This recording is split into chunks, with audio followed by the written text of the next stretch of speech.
নমস্কাৰ মৰমৰ ছাত্ৰ ছাত্ৰীসকল যিসকল ছাত্ৰ ছাত্ৰীয়ে 2026 বৰ্ষত SSLC এক্সাম দিছিলা যিহেতু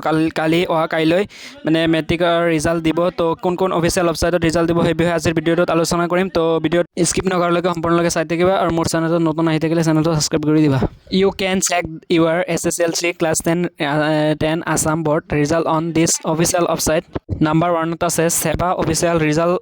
website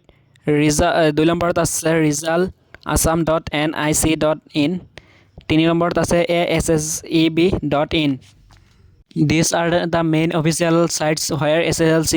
2026 result will be published. এই অফিচিয়েল ৱেবছাইটবোৰত ৰিজাল্ট পাব্লিছ হ'ব টিপ দিয়া আছে তোমালোকে কেনেকৈ চাব লাগিব result day the server slow' হৈ যাব মানে ৰিজাল্টৰ দিনাখন ছাৰ্ভাৰটো যিহেতু ডাউন হৈ যাব বহুত ষ্টুডেণ্টে চাব চ' মানে ডিফাৰেণ্ট মই ইয়াৰ চলুশ্যন দিওঁ যিটো মানে পটককৈ ৰিজাল্টটো তৎক্ষণাতে ওলাই যাব সেই মানে ৱেবছাইটত গ'লে মানে বহুত দেৰি পলম হয় চ' মানে যেতিয়া আমি এটা প্লে ষ্ট'ৰৰ পৰা এই এপটো ক্লাছ 10 and 12 বৰ্ড ৰিজাল্টটো চাম তেতিয়া মানে এইটো মানে ৰিজাল্টটো পটককৈ ওলাই যাব তাত মানে ইণ্টাৰনেটে খেলি মেলি নকৰে চ' এই এপটো ডাউনলোড কৰি ল'ব প্লে ষ্ট'ৰৰ পৰা তো ৰিজাল্টটো চোৱাত সুবিধা হ'ব আগৰ অকলে বুজি পাইছে এই অফিচিয়েল ৱেবছাইটবোৰৰ ৰিজাল্ট চালে মানে ৰিজাল্টটো পটককৈ চাব পাৰি ধন্যবাদ